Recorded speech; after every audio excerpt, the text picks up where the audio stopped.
All right, Alex, tell me if you heard this one before. You're talking to coworkers, families, friends, and they say, "I can't afford to invest." But then a week or two from the time they tell you that, they say, "Oh, check out this new gun I bought. Check out this new car I bought. Check out this, these new pair of Jordans I bought, or something like that." Have you ever came across that situation?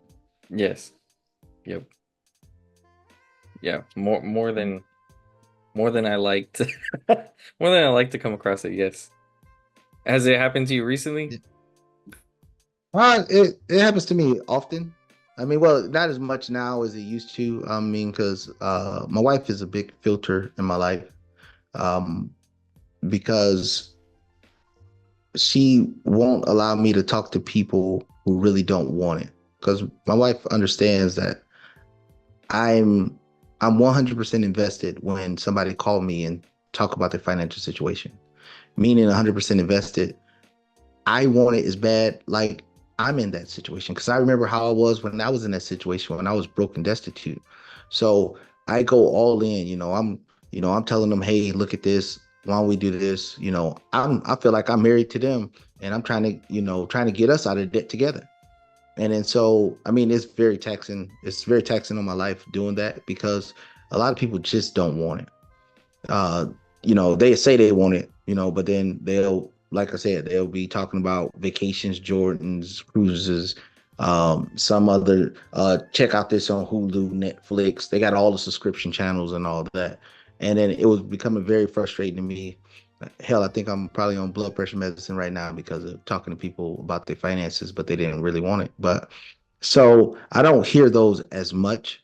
I mean, of course, we got the Discord channel, and then we talk about want it, how bad people really want it. But then you just scanning through social media, and then you see them posting about cruises, you see them posting about travel and trips, and buying a whole bunch of stuff that don't make any sense. And then now I just blow it off and say, okay, whatever. But yeah, I don't get that much. But what's your thought when you see it via social media, or you see them coming to the office, or you see them, post on the family chat or some new crazy stuff they just bought? I mean, honestly, and this is gonna make me sound like a bad person, but when I see it, I'm very verbal with this is why they deserve to suffer financially. Because I can't have any sympathy for people that are in a tough situation. They acknowledge that they're in a tough situation and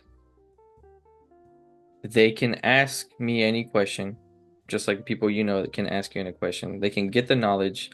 All it takes for them is to apply what they've learned. And rather than doing that, they allow these blockages, whether it's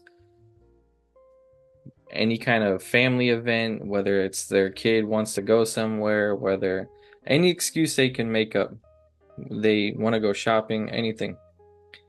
And that stuff will deter them from investing in their future or investing in a situation that's financially important to them. And it will hold them back and then put them in a worse situation. And then they're crying about money. And so I can't feel any sympathy or empathy for people like that. I know the way that I think, and I know that the way I think is not impossible for humans to think. So there's nothing special you and I are doing. There's nothing superhuman or supernatural about us. We're just making the conscious decision to prioritize our financial wealth, our financial health, and take care of our family and our own lives. And people seem to put that past everything else. They want to be emotionally satisfied, they want to feel good, and so they put their money towards things that make them feel good, whether it's shopping, whether it's going out partying, whether it's going on vacations, whether it's giving money to people to try and help them when they don't even have it. And in the end, it just hurts them more. And so it's frustrating to hear people and see people put themselves into this hole when all it takes is for them to just make one simple decision and change their habits. So it's extremely annoying. I hate that so much. Um, Yeah, no, I got another one for you. Have you heard this one? I mean, well, I know you heard this one. When people, ask you, hey, can you teach me how to invest in real estate? When they're really just saying, oh, I want to invest in real estate so I can quit my job tomorrow. Yeah. And they don't realize Or wait, that's hold the on. exact opposite of how it works. Go ahead. Wait, have you you got the one? Do you want to go on a real estate deal with me? Have you gotten that one? Like people trying to like, we'll go half and half. Like, why would I go half Oh with? yeah, Oh my gosh, yeah, yeah, yeah, yeah, yeah, yeah. yeah. I get that one. I get that one. Hey, you want to partner with me on the deal? And then I'm just thinking, first, I don't need your money.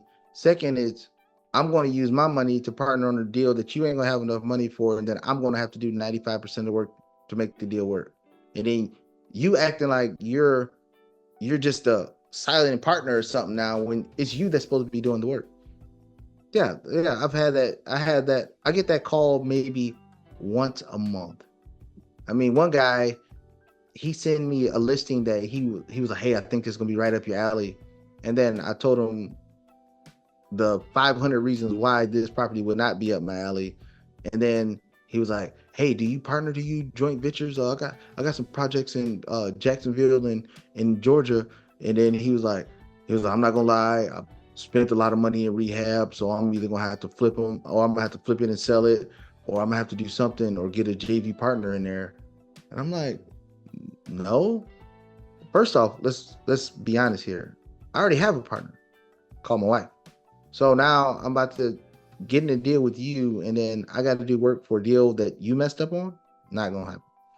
But I get that call all the time. But most of the time that people call and want a JV, most of the time. Now sometimes I've seen some uh pretty stand up astute guys that just needed extra capital because in the real estate game it's a capital intensive business.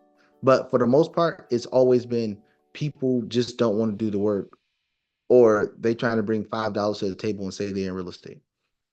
And but going back to the thing that I was saying about people talking about they want to invest in real estate, learn how to invest in real estate so they can quit their job. Well, you need your job to invest in real estate. Real estate is a very capital intensive business. I know you got the Pace Mortgages out there, the creative finance people. Those guys are special. They have ultimate tools in their toolbox. I'm talking about for the everyday person just starting out. Unless you're going to get an FHA and move into multifamily and house hack or something like that, you can get in on the cheaper side. But for the most part, if you already have a house and you just want to go buy real estate, you're going to have to come up with 25%. 25% plus another, you know let's just say another 3%, or let's call it numbers, let's say another $10,000 towards closing costs or whatever, and then whatever rehab you got to do or upkeep you got to do to get the property rent ready. That's what you got to come up with. But you sitting there thinking you're gonna quit your job. Who gonna give you a loan? I mean, I know it's DSCR loans out there. I know it's non-QM lenders out there. But when you're just starting out, they don't look at you as a real estate investor. They're basing they're basing their ability to lend to you based on your job. It takes 2 years of being owning rental properties to be considered a real estate investor.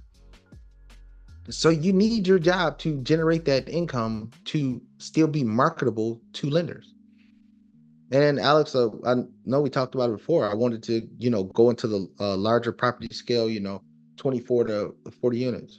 And then everybody be like, why don't you just quit your job? Because I don't, I've never went that far in scale. When I got the first commercial place, that was pretty straightforward, easy deal because I could have paid for it, I could pay for it in cash. But now going to these bigger projects, multi-million dollar projects, I don't know all that is needed, and I don't want to sit there and be like, "Oh yeah, forget the job," and then next thing you know, the lender come to me and be like, "Oh yeah, so what other income you have?"